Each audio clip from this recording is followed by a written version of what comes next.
Niining panahon nga ang putling ebanghelyo gihagis sa mga hiwi nga pagtulunan. Kinahanglan mo barug ang mga tinunan ni Kristo sa pagpakigbisog sa paglaban sa pagtuo, nga magkausa ug alang sa tanang panahong gihatag sa Dios ngadto sa iyang katawan. Maoy hinungdan nga namugna kining tulumanon ang putling ebanghelyo. 30 minutos nga pagsabwag sa tinuod nga ebanghelyo. Kauban ni Pastor Jeremias Hangad, ang putling ebanghelyo. Tulumanon nga gihatod kaninyo sa Herald of Grace Radio Ministries Philippines. Ang putling ebanghelyo. Ang putling ebanghelyo. Ang putling ebanghelyo.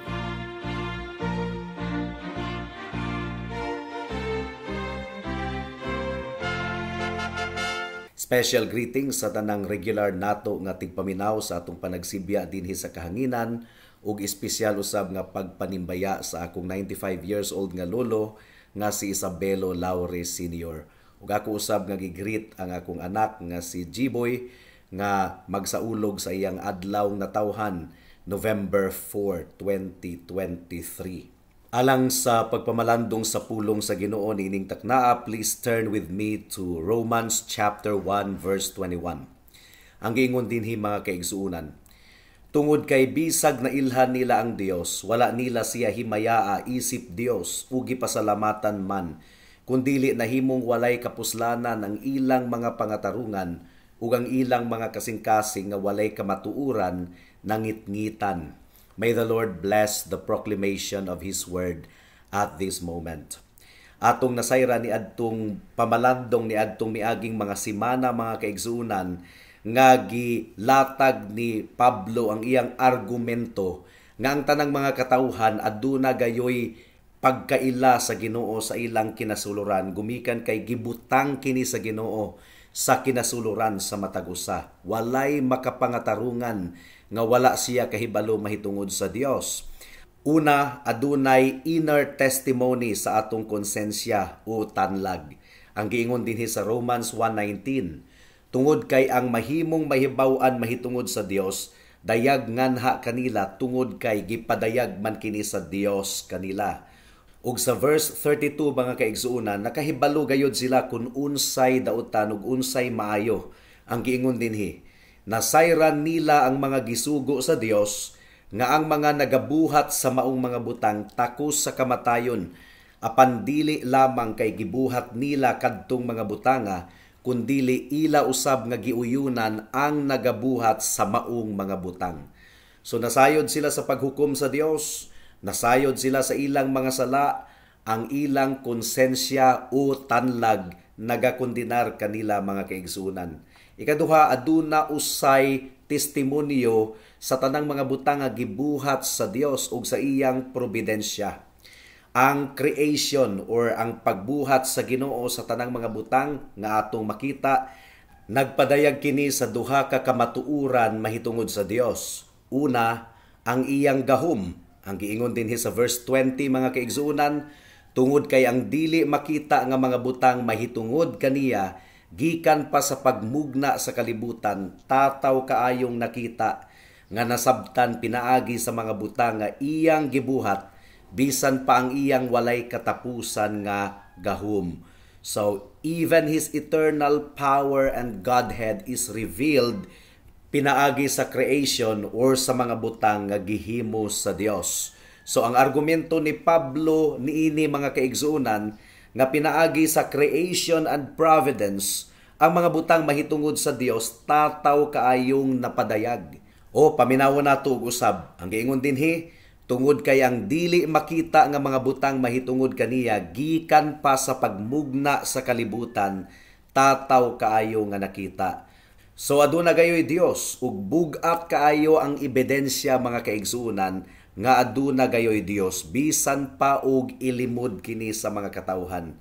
Ang tawo man gud mga kaigsuonan, ilang gituok or gipugngan ang kahibalo mahitungod sa Dios. Unbelief ang tawag ni ana mga kaigsuonan, ug ang hinungdan sa unbelief or kining dili motuo sa Dios, dili tungod kay kulang sa ebidensya or pagpamatuod. Ang tinuod gayud nga rason nganong ilang balibaran ang Ginoo is that gadumot sila sa Dios. Gadumot sila sa balaod sa Dios. Dili sila ganahan sa pagkabalaan sa Dios ug dili sila ganahan sa pagdumala sa atong Ginoong Hesukristo. So sa atong teksto niining taknaa mga kaigsuonan, starting with verse 21, gisugdan ni Pablo ang paghatag kanato sa mga resulta niining universal nga paglimod sa mga katawhan sa Dios. Ang giingon sa atong teksto, tungod kay bisag na ilhan nila ang Dios, wala nila siya himayaa isip Dios. Ang paghimaya sa Dios mga kaigsuonan mao kining pagsimba sa Dios. Ug ang pinakaseryoso gayud nga problema nga giatubang sa mga katawhan mao kini nga bisan pag nasayran nila ang Dios, mibalibad gihapon sila sa pag-bow down, sa pagluhod at tubangan sa Dios aron simbahon ang Dios. Ug gumikan niini mga kaigsuonan ang tunglo sa Dios misilao batok kanila. Ang giingon sa verse 18, tungod kay ang tunglo sa Dios gipadayag gikan sa langit batok sa tanang pagkaliko ug pagkadautan sa mga tawo, nga pinaagi sa ilang pagkadautan gipugngan nila ang kamatuoran. So adunay duha kadakong sugo or mandato ang Ginoo sa tanang mga tawo niining kalibutana. Una, nga kita magmaya sa pagkamaayo sa Dios, nga kita mo pasalamat sa Dios kanunay, ug ikaduha nga kita musimba kaniya ug muila kaniya ingon nga bugtong ug tinuod nga Dios. Mao kini ang atong makita dinhi sa verse 21 sa atong teksto. Sa tinuod lang mga kaigsuonan, even the smallest understanding of God should cause a man to bow before God with praise and thanksgiving. Bisag jutay ra kayo ang atong nasabtan mahitungod sa Dios, igo na kana nga katarungan nga kita mo bow down ug mudayig sa Ginoo ug mo pasalamat sa atong buhi nga Dios. Ang pagkadautan sa kasing-kasing sa tawo mao ang nagpugong kaniya sa pagbuhat niini. Ang mga tawo mubalibad gayod sa paghimaya sa Dios, isip Dios, ug kini nga pagbalibad sa mga tawo nagpakita kini nga ang ilang kasing-kasing puno gayod sa pagka-ingrato, ingratitude, walay utang kabubuton. Ang giingon sa Lucas kapitulo 6 bersikulo 35, ang giingon dinhi, apan higugmaan ninyo ang inyong mga kaaway ug pagbuhat kamo og maayo, pahulam kamo nga dili mulaom og kapuli. Dako ang mahimong ganti ninyo ug mahimo kamong mga anak sa kahitasan, tungod kay maayo siya sa mga dili mapinasalamaton ug sa mga dautan. So, gi-equate sa Ginoo ang dautan sa tawo nga dili mapinasalamaton. They are one and the same. Pareho silang mga kaaway sa atong Ginoo. So sa atong pagpamalandong niining taknaa mga kaigsuonan, atong sabton kung unsa gayud kadautan at tubangan sa Ginoo, ang pagkadili mapinasalamaton, ang pagka-ingrato. Mao kini ang characteristics sa mga makasasala niining kalibutana. It is the result of a complete dismissal of God. Ug ang pamatuod ni ana, kung dunay maayong butang nga mahitabo sa atong kinabuhi, imbis nga ang Dios ang dayigon ug pasalamatan, ang swerte kuno mga kaigsuonan, mao ang gibayaw, dili ang Dios. Unang punto sa atong pamalandong niining kalibutana, ang mga katawhan na pakyas sa pag-ila sa grasya sa Ginoo sa pagbuhat niya kanato, the gift of life, ang gasa sa kinabuhi. Tanang ginhawa nato mga kaigsuonan, gasa kinigikan sa Dios. And obviously, tinuod kini bisan pa sa mga taong dautan, kay kinsa man day ang gahatag kanila og gininhawa, ang Dios gihapon. Alang sa mga makasasala, ang kinabuhi niining kalibutana kaluoy gayud kaayo kana gikan sa Ginoo. Gumikan kay, matod pa sa Biblia, ang bayad sa sala mao ang kamatayon. So takos di ay kita nga pagapatyon mga kaigsuonan, pagapuuhon, gumikan kay makasasala man kita. Pero gaginhawa pa kita hangtod karon. Ang buot ipasabot niini, tanang gininhawa nato sa matag yugto, gasa ug kaluoy kini sa Dios. Ang kinabuhi ni Adan, grasya gikan sa Ginoo. Ang kinabuhi sa mga anghel, grasya gikan sa Ginoo. Walay bisag usa sa mga binuhat sa Dios nga adunay katungod nga mabuhi niining kalibutana. It's all by God's grace, mga kaigsuonan. In fact, wala man ang ginahanglan ang Ginoo niining mga butanga nga atong nakita.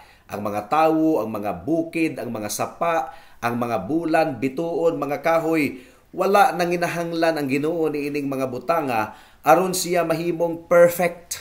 Kumpleto na ang Ginoo ug malipayon ang Dios bisan pa ug wala pa siya mumugna sa bisan unsang butang niining universo.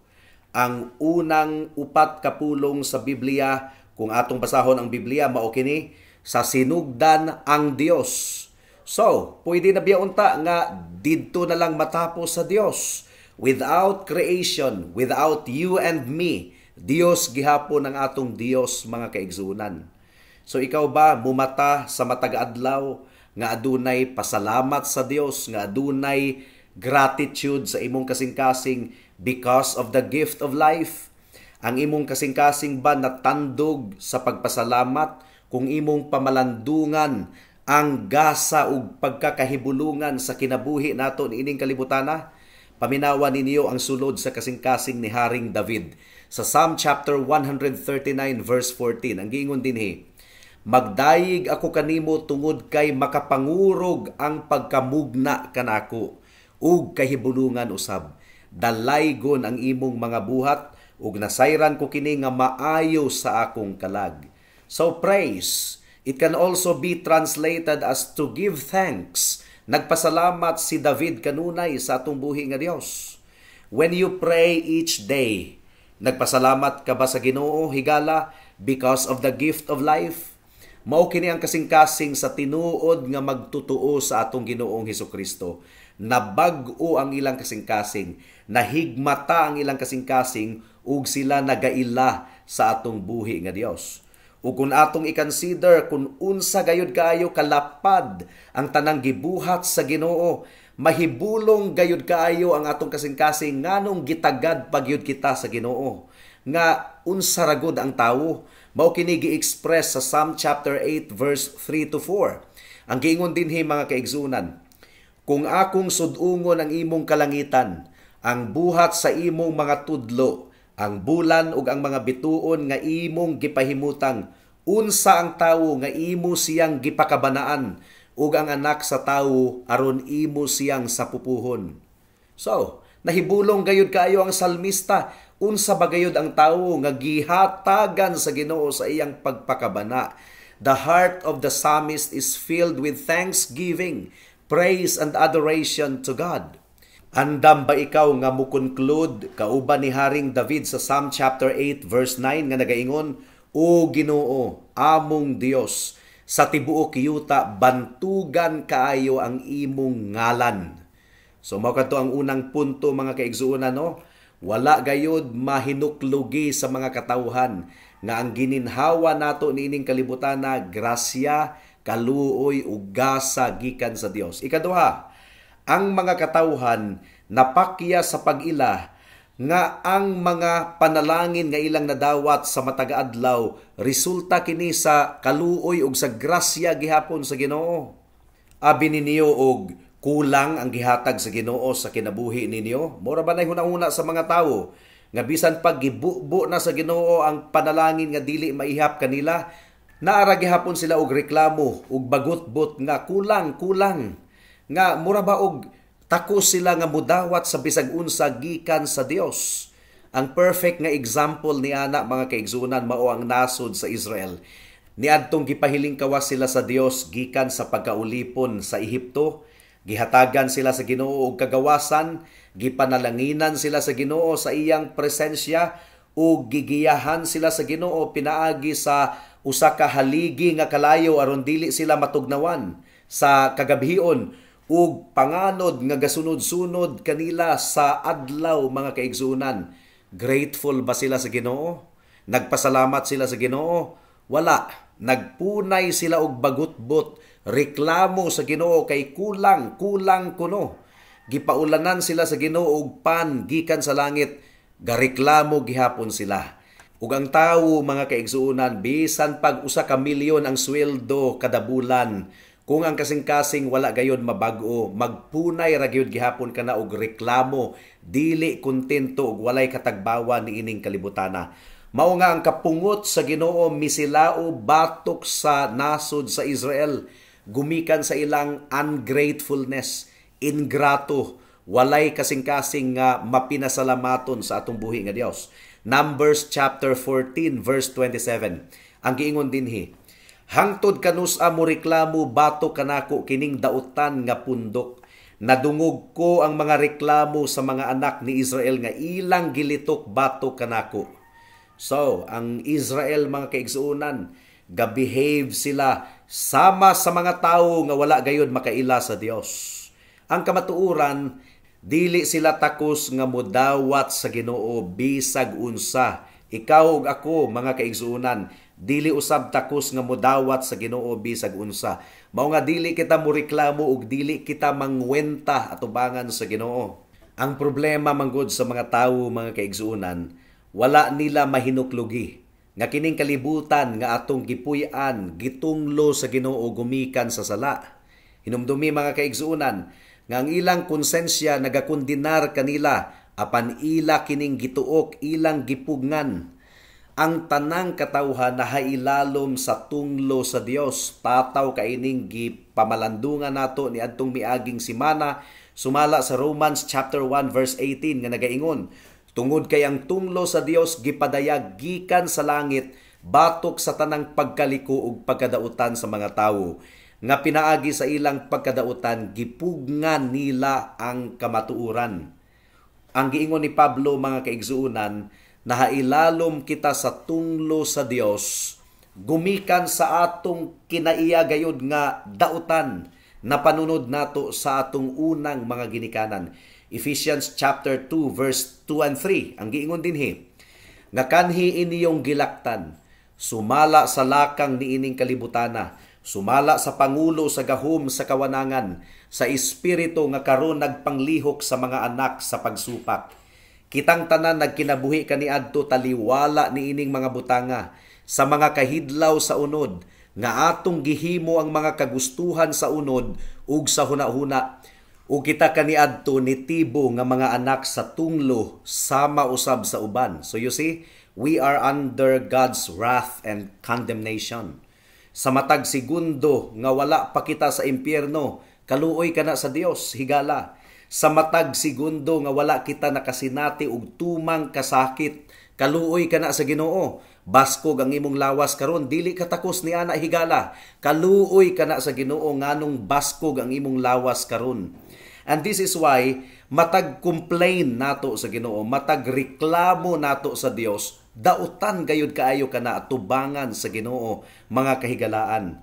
Ang sala angayan nga modawat sa tunglo ug kapungot sa Ginoo. Mao nga kahibulungan gayud kaayo mga kahigalaan nganong gaginhawa pa kita hangtod karon.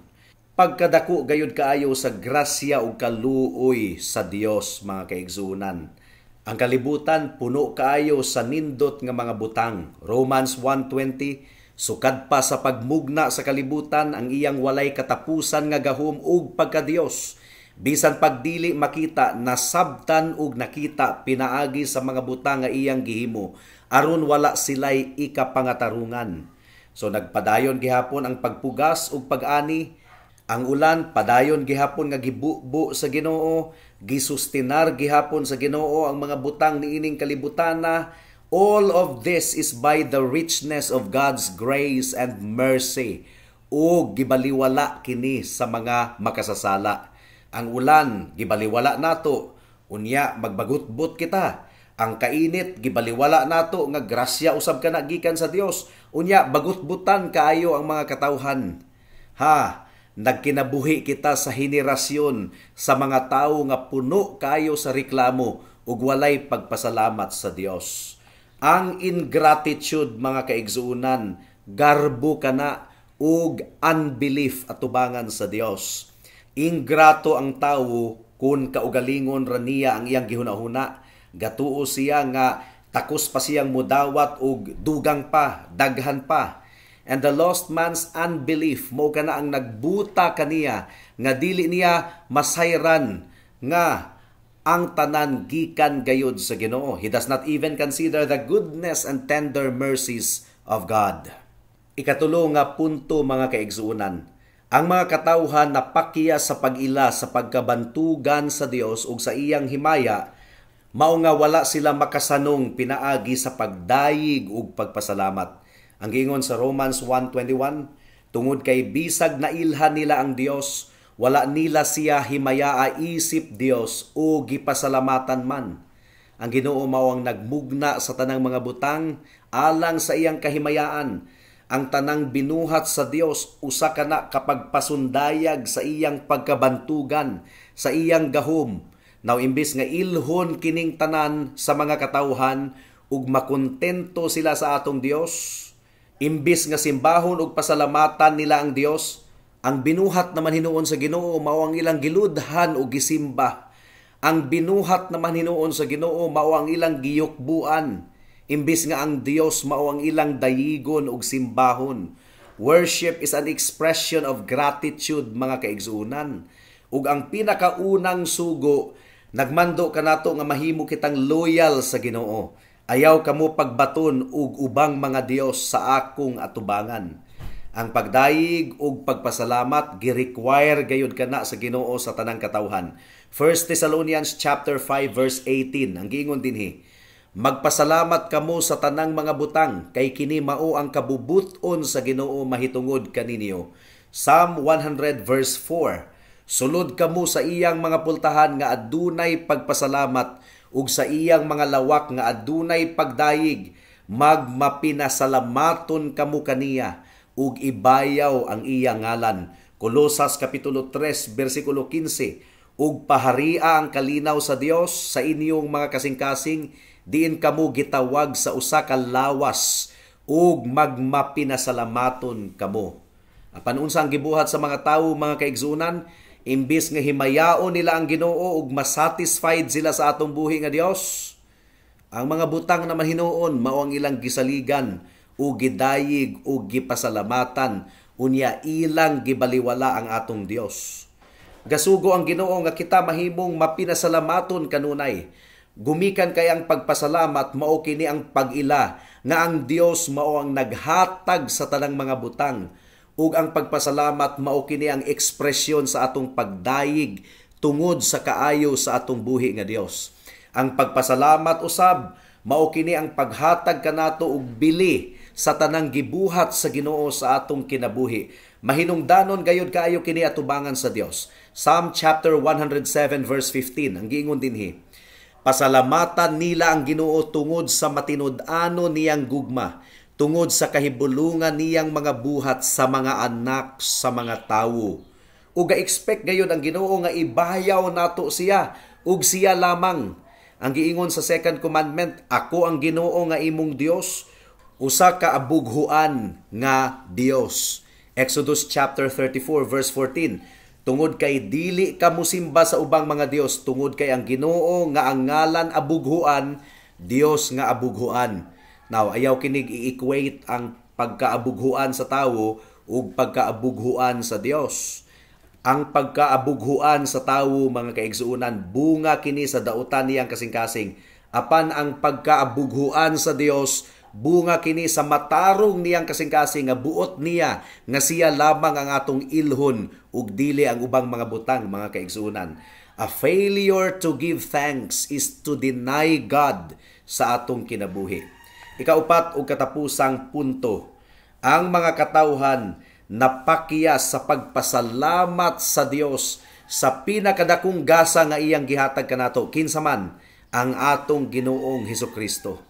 So kini nga mga bersikulo naghisgot kini sa sala sa pagkadili matinuuhon. Nasayod sila sa Dios pero dili nila buot nga musimba sa Dios. Dili sila magpasakop sa Dios. Kini nga dautan nga pagkadili matinuuhon ug pagdumot batok sa Dios, mao kini hinungdan nganong dili sila ganahan ni Kristo nga modumala sa ilang kinabuhi. Si Jesus, Dios diha sa unod, ug diha kang Kristo aduna kitay fellowship ug relationship sa atong magbubuhat. Mao kini ang panalangin kayong dako kaayo sa bag-ong kasabutan. Jeremiah chapter 24 verse 7 ang giingon dinhi, hatagan ko sila og kasing-kasing nga muila kanako tungod kay ako ang Ginoo ug mahimo ko silang mga katawhan ug ako mahimo nilang Dios tungod kay mubalik sila ngari kanako sa tibuok nilang kasing-kasing. Pero ang mga makasasala dili nila buot nga mabatunan nila si Kristo. Ang mga makasasala ang ilang gusto lamang nga matagbaw ang ilang unod o gusto nila nga mahimo silang independent gikan sa Ginoo, gawas nun gikan kang Kristo.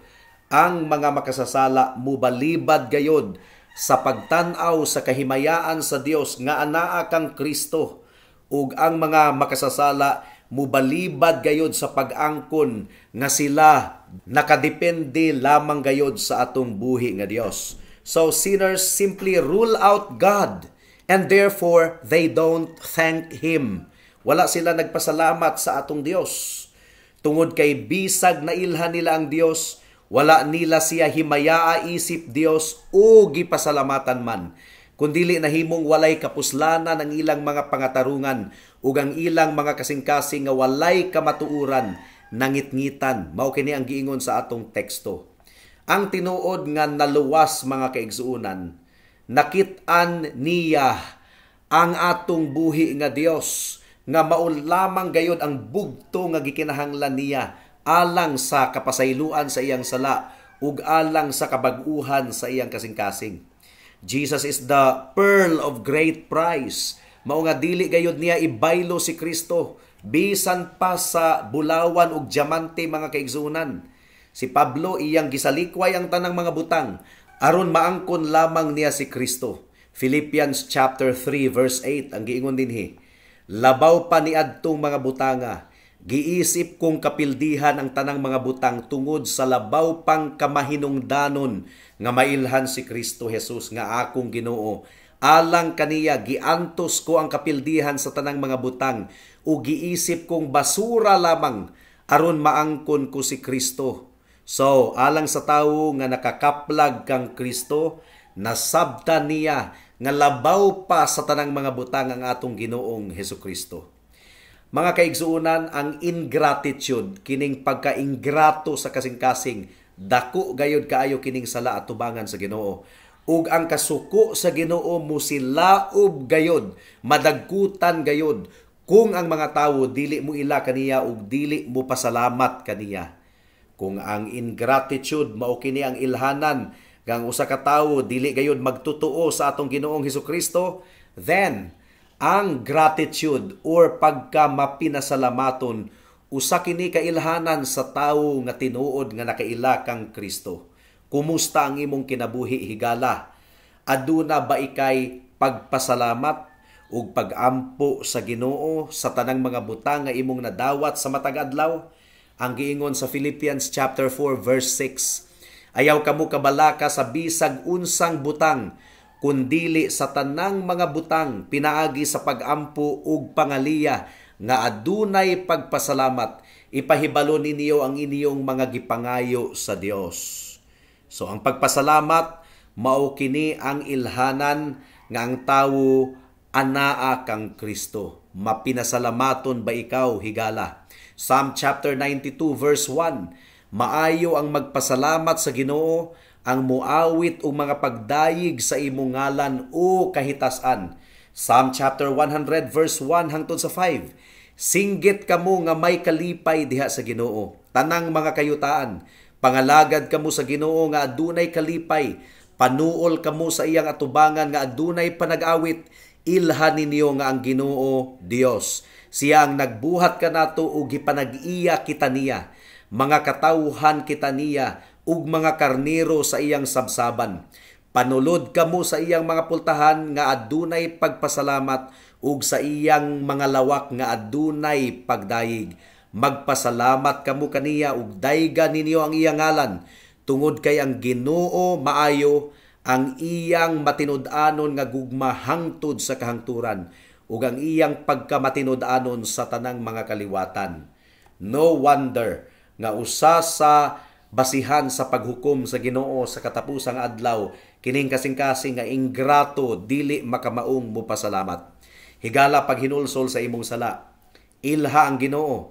Ilha nga ikaw makasasala ug dili ikaw makaluwas sa imong kaugalingon. Ug dangup kang Kristo ug salig lamang sa iyang pagkamatarong ug sa iyang dugo.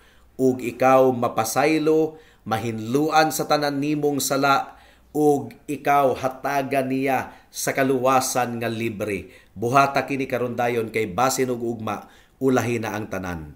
Amen. Alang sa dugang nga mga pangutana, mahimong mo text kang Pastor Jeremias hangad sa 0935 744 3030.